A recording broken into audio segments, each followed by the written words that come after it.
আসসালামু আলাইকুম। একদিন এমন আসবে, রাত অনেক লম্বা হবে, মানুষ ঘুমাতে ঘুমাতে ক্লান্ত হয়ে যাবে। কালো এক ধোঁয়া গোটা পৃথিবীকে ঘিরে ফেলবে। পশু পাখিরা মাঠে যাওয়ার জন্য ছটফট করবে। ঠিক এমন সময় আকাশ থেকে ছোট ছোট আলোর কণিকা দেখা যাবে। মানুষ খুশিতে চিৎকার করতে করতে বাহিরে বের হয়ে আসবে। কিন্তু তারা বাহিরে বের হয়ে অবাক হয়ে দেখবে, সূর্য পূর্ব দিকে না উঠে পশ্চিম দিক থেকে উদিত হয়েছে। ঠিক এই সময় মানুষের মনে হবে কেয়ামতের পূর্বের কথা।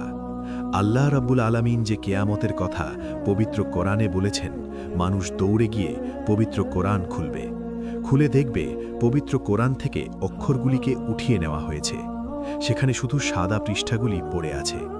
ঠিক সেই সময় চিরদিনের জন্যে তওবার দরজা বন্ধ হয়ে যাবে। তখন আর কারো তওবা কবুল হবে না।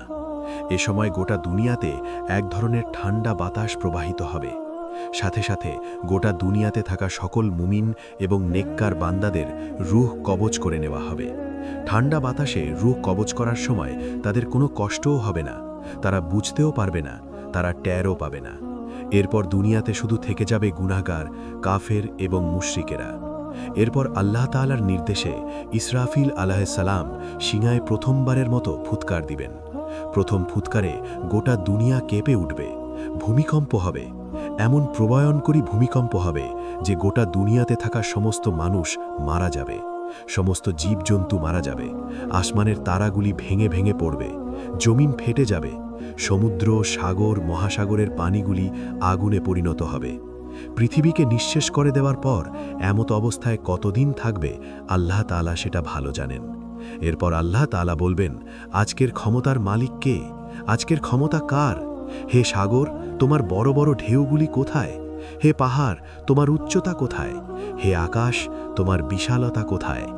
আজকের ক্ষমতার মালিক কে? আল্লাহ তাআলা নিজেই উত্তর দিবেন, আজকের ক্ষমতার একমাত্র মালিক আল্লাহ সুবহানাহু ওয়া তাআলা। এরপর আদম আলাইহিস সালাম থেকে নিয়ে শুরু করে আল্লাহ রাব্বুল আলামিন পৃথিবীতে যত মানুষ পাঠিয়েছেন, যত জীবজন্তু পাঠিয়েছেন, সমস্ত জীবদেরকে আবার জীবিত করা হবে, পুনরুত্থান করানো হবে। সেদিন আর কারো অহংকার, অহমিকা, দাম্ভিকতা চলবে না। সেদিন হুকুম চলবে শুধু একমাত্র আল্লাহ তাআলার। প্রত্যেক মানুষের অবস্থান তার সামনে উপস্থাপন করা হবে। যারা কাফের এবং বদকার, তাদের জন্যে জাহান্নামের শাস্তির ব্যবস্থা করা হবে। সেদিন সবকিছুর সিদ্ধান্ত একমাত্র আল্লাহ সুবহানাহু ওয়া তাআলা নিবেন। কিয়ামতের মাঠে থাকা সেদিন কেউ কাউকে সাহায্য করবে না। সেদিন শুধু হকের হিসাব হবে। নাম্বার 1 আল্লাহর হক, নাম্বার 2 বান্দার হক।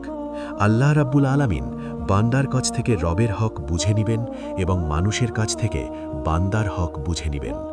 পবিত্র কোরআনের ৯৯তম সূরা, সূরা জিলজাল যদি আপনি পড়ে থাকেন, আপনার সামনে কেয়ামতের এই পরিবেশগুলি, কেয়ামতের এই দৃশ্যগুলি খুলে খুলে আল্লাহ রাব্বুল আলামিন বর্ণনা করেছেন।